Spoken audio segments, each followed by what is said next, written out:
It's morphin' time. Pterodactyl.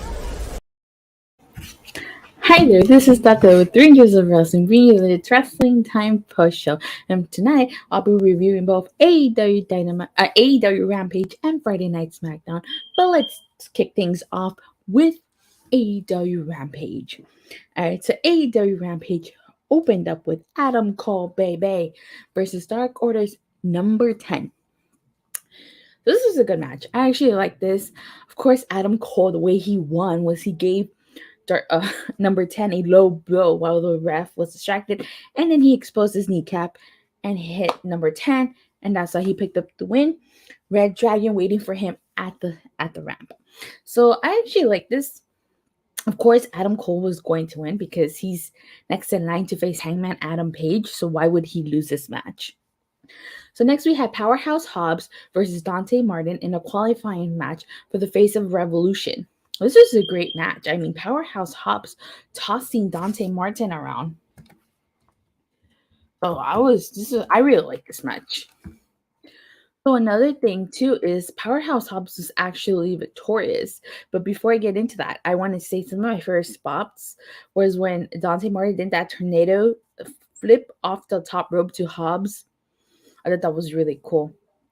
So Powerhouse Hobbs won. So now we have Wardlow, Keith Lee, and Powerhouse Hobbs all in the Face of the Revolution match. If you ask me, that's going to be insane. I cannot wait. We have to have a spot with all three of them.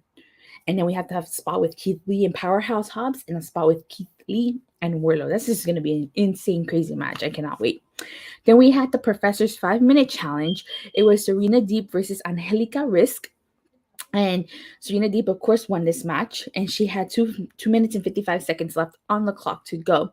So if you ask me, I guess this is another great way to incorporate a women's match, not only on Rampage, on Dynamite, and whoever ultimately beats this 5-minute challenge, I think they're going to get a huge rub. So I like this. And then we had, in the main event, Jay White versus Tremperetta. It was a good match. Great way for Jay White to make his AEW debut. And of course, Jay White was victorious.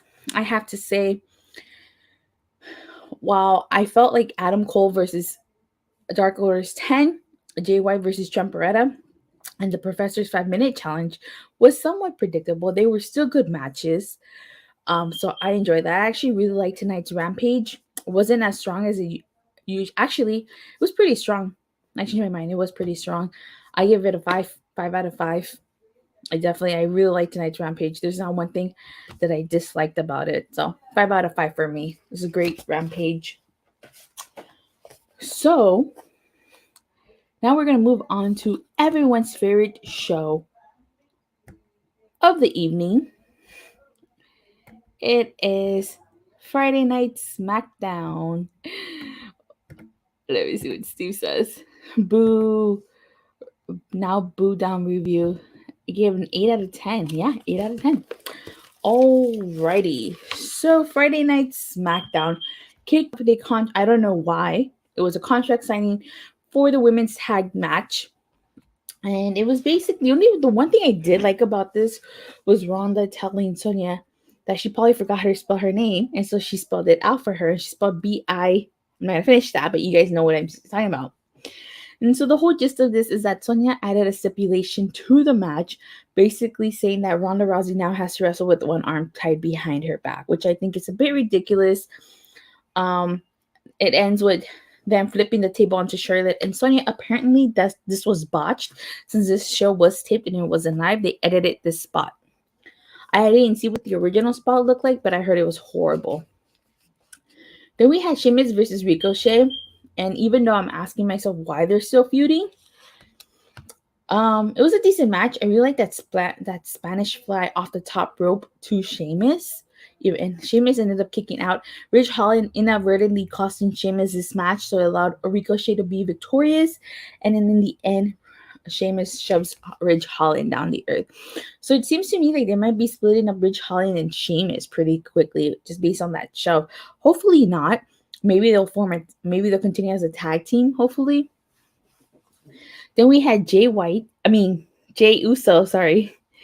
So many J's versus Ivar. This was an okay match. It ended in a DQ, so Ivar was victorious. But even on the tape show, just WWE had to give us a DQ finish, right? They could not contain themselves. Then we had Drew McIntyre's final preparation, which I didn't understand what was for. And he said his career was almost ended because of the attack from the Happy Folks. He came up with the hashtag called hashtag Madcap Mauling. And then the Happy Folks question what kind of role model he is to young kids. Honestly, this didn't do it for me. I could have cared less for this segment. I don't really care about their match. Then we had the IC title match, Sami Zayn versus Shinsuke Nakamura. This is a good match. I actually really like this. Sami Zayn targeting Nakamura's knee throughout the entire match. And that proved to be a focus point for Sami. Because ultimately, like, he ended up slamming that Nakamura's leg onto the post. He sent Nakamura crashing into steel steps. I really, really like the fact that Sami Zayn regained the IC title. He's a 3-time Intercontinental Champion. And I think this is probably going to lead to a match against Johnny Knoxville for the IC title at WrestleMania. But I just feel for Shinsuke. I mean, they didn't really do anything with him or his title reign. He was just pretty much there. I cannot even think of one single memorable moment from this IC title reign. And that says a lot. But it's not his fault. It's the WWE's fault for them. Good, because Shinsuke had it too long. Yeah, I was told that he had it since August. Since August of last year. So then in the main event, we had Roman Reigns and Goldberg face off. And this was basically just them before their match at the Elimination Chamber. Goldberg says that when it comes to the Universal title, he's next.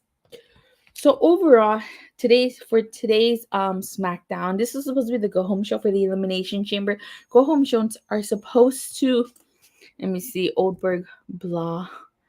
Good, because Shinsuke had it too long. Yeah, he did. Go-home shows are supposed to make you excited for the pay-per-view. This really didn't make me excited about the pay-per-view. There was nothing on this card that really made me say, oh my god, I gotta tune into the Elimination Chamber tomorrow. Not much, honestly. I did like Sheamus versus Ricochet, and I did like the IC title match. I liked that bit in the contract signing, and the Roman Reigns Goldberg segment was okay. Wasn't too bad. So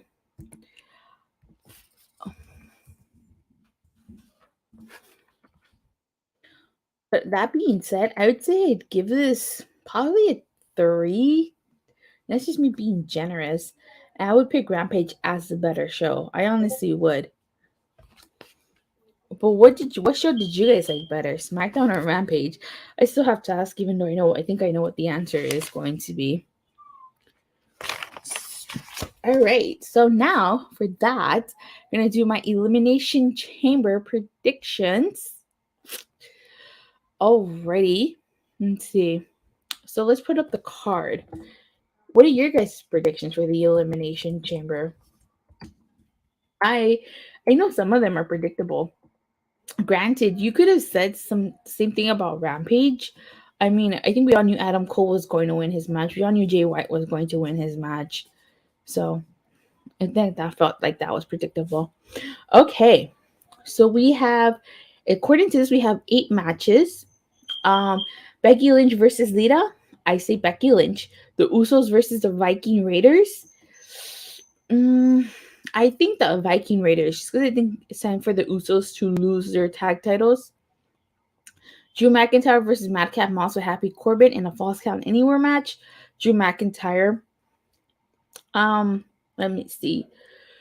We're gonna have Ronda Rousey and Naomi versus Charlotte Flair and Sonya Deville. I say Ronda Rousey and Naomi. Rey Mysterio with Dominic versus The Miz. I think The Miz, just because I think he's going to cheat to win. For the Women's Elimination Chamber match, Liv Morgan versus Rhea Ripley versus Bianca Belair versus Doudrop versus Nikki ASH versus Alexa Bliss. I think it's going to be Bianca Belair so that they can finish their storyline about and Bianca can finally get her just desserts for Becky beating her at SummerSlam last year. So the men's elimination chamber match: Bobby Lashley versus Brock Lesnar versus Seth freaking Rollins versus Austin Theory versus Matt Riddle versus AJ Styles.